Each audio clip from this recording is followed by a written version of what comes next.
Hello, welcome back to my channel.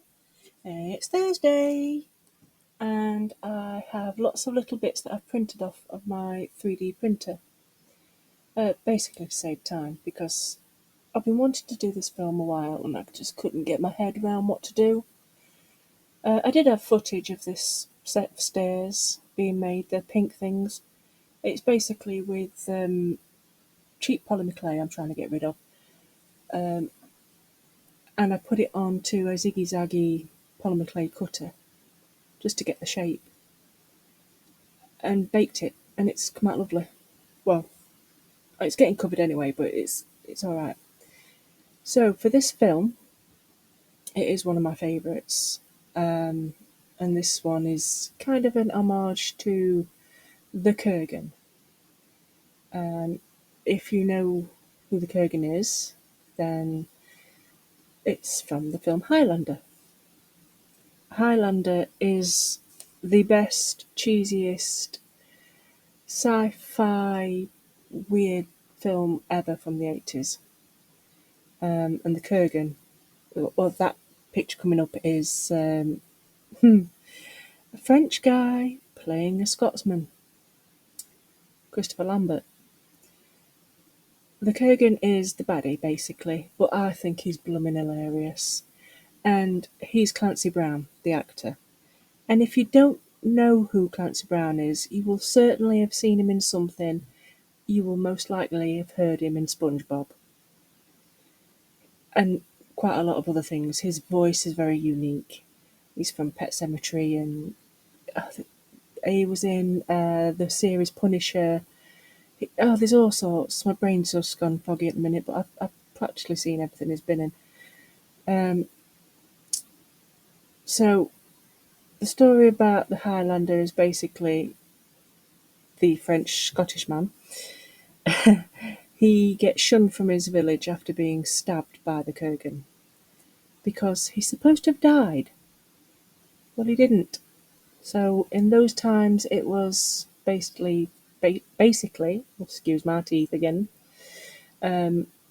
witchcraft. He was the devil's spawn, Lucifer's child, that kind of thing, because he didn't die.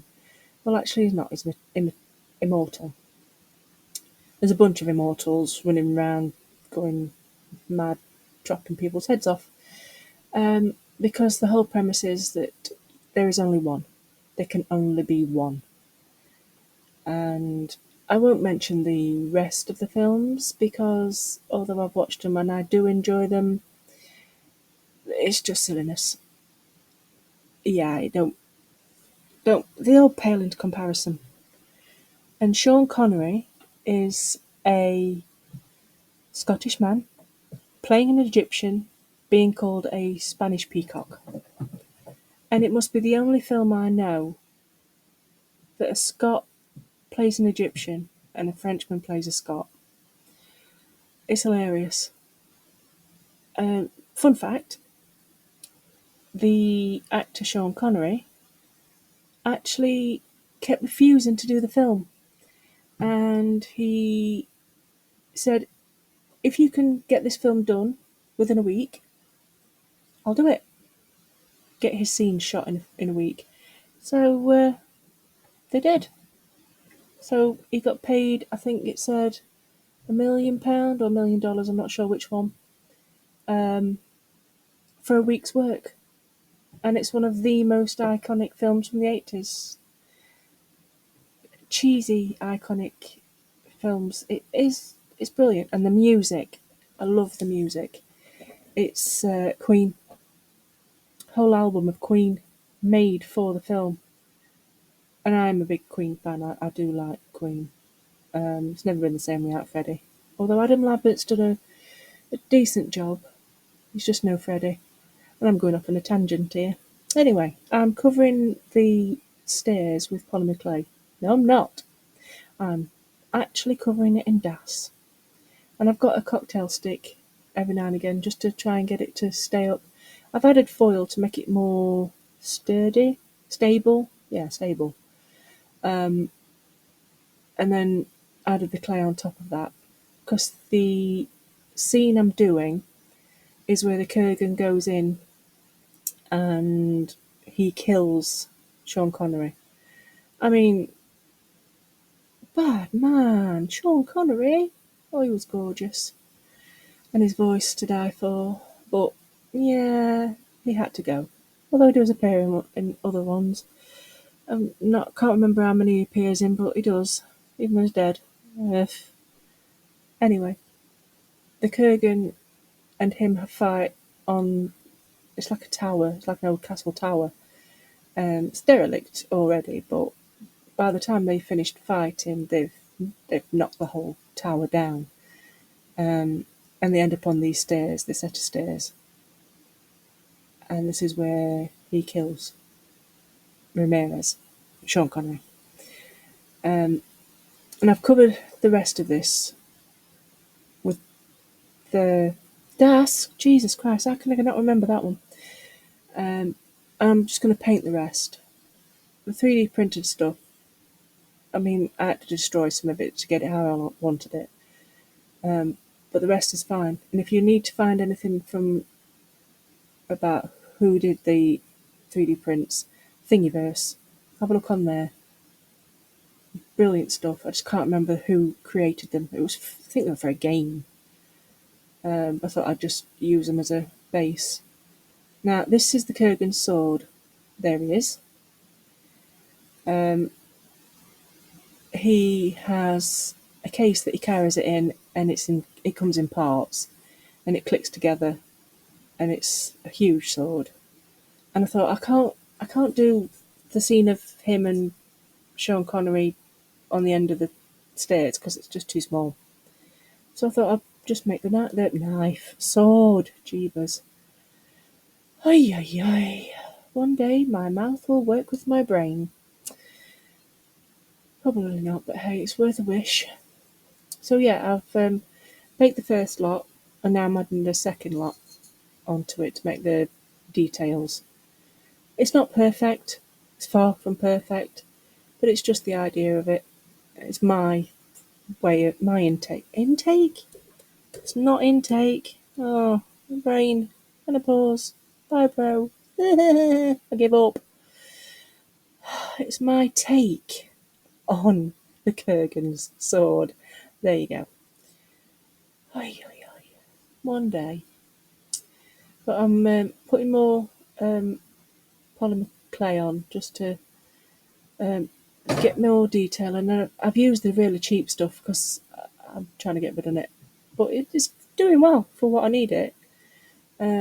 Baked it on recommended settings, but I always cover it in foil because I'm a swine for forgetting I'm cooking anything, so it wouldn't burn. So that's a top tip. If anybody's using polymer clay and they've got a forgetful brain, wrap it in foil. Works a treat. I'm trying to get all the little details in the little nooks and crannies, and the sword needs a big overall on it because it's just a bit wimpy. So now it's been baked. I'm just going to put a base coat on of grey because it's a silver sword basically. But the grey, I need a base coat because of the polymer clay. It'll still soak in a bit, especially because I'm using water and paint. And I'm quite liking it. It's alright. I'm not done a bad job. The spiky bits could have been thinner. In fact, if I'd just put a little bit over the cocktail sticks, yes, cocktail sticks, there we go. Instead of being thick, it would have looked better. So I needed to put a coat on that, and while I'm putting a coat on that and letting that dry, I then start on the castle ruins. I say castle ruins, it's just easier for me. The sword will stand sort of in the middle of the scene. Yes, in the middle of the scene. And this cutter is brilliant because I'm just using it to dry it on. But yeah, I'm going to do it in different tones of grey because basically it's stone. And put some little highlights on and put a little bit of a wooden floor in with a bit of brown paint. Which I don't know now. I don't know if I should have just painted it all grey. But I'm leaving it. I'm leaving it. It took a lot of paint to cover the 3D print. But I suppose if I had patience and just waited till each layer dried, it wouldn't have took so much. I have no patience. When I want to create something, I want to see it finished too. I'm very much a get it done kind of person, unless there's lots and lots of little elements. Yeah, so now I'm just putting in detail, and I've realised I need a thinner brush, a very, very thin brush. Because in between the ropes on the handle, it's black. It's like a black leather look. So I'm going in with a very thin paintbrush. It takes me quite a while.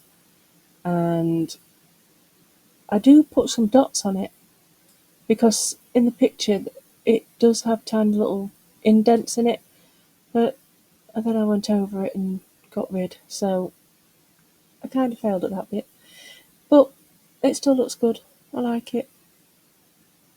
Did I say I liked it? Because I really do.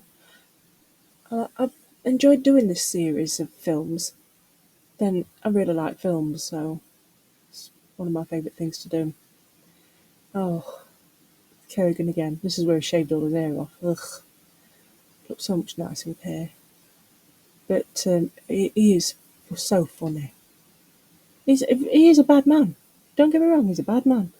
But it's just the one-liners he comes out where, and that bit was where not long after he starts saying something to nuns, and he plays nasty very well, very well. Really good actor. I'm going in with like a wash now just to get some detail showing through. Not too much, just a hint of it here and there. And I think I put a bit on the top of the, oh, what do you call that bit? I want to say the KNOB word. Uh, the ball on the handle. There we go. Oi, oi, oi. I'm trying to be polite and all that. And now I'm putting a wash over this, and it's just a tiny bit of black paint and water, just to, you know, zhuzh it up a bit. So that's that nearly done. I've got to wait for it to dry, and I've just put some dirty water on the, well, it's like a wood floor. So when it's all dry, I then put some gloss on it, and you can see the white spots. That's like a gloss, but it was raining and lightning on that night, and the lightning is a huge part of the film. It's basically where power transfers from the person you've beheaded, and I'm using UV in here because I did think about using UV, but I knew I'd have to be holding it for ages. So I changed my mind and I used that rubbish UV again just to glue it down and make sure it all stays upright. It's still a bit tacky, as you can see. I'm sticking my fingers to it. It's not UV I'm getting tacky with, it's the glue. And I did put quite a few layers of UV in just to make sure that it stayed upright. And it is a little bit wobbly, and that's because of the height of it, but it's definitely firmly in. I mean, you'll see in a minute. I do a test. So yeah, that's me saying fingers crossed, because I'm about to turn it upside down and hope and pray that it doesn't fall out. So that's that bit done, and here we go. Ta-da! It's upright. It's stuck. Yay! I'm so pleased with myself. But yeah, definitely in. Bit wobbly, but definitely in. And I keep sticking my fingers to the blooming glue. But the glue has dried now and just looks like wet patches. So that's good. It worked. So I'm going to take some photos of this in a minute. But yeah, it's still a bit tacky. Um, thank you for watching. I'm going to take some photos and I'm going to put them at one side. Like, share, subscribe, all that nice stuff. And the pictures will be coming up that side. No, that side. That side. I don't know. But bye. Thank you.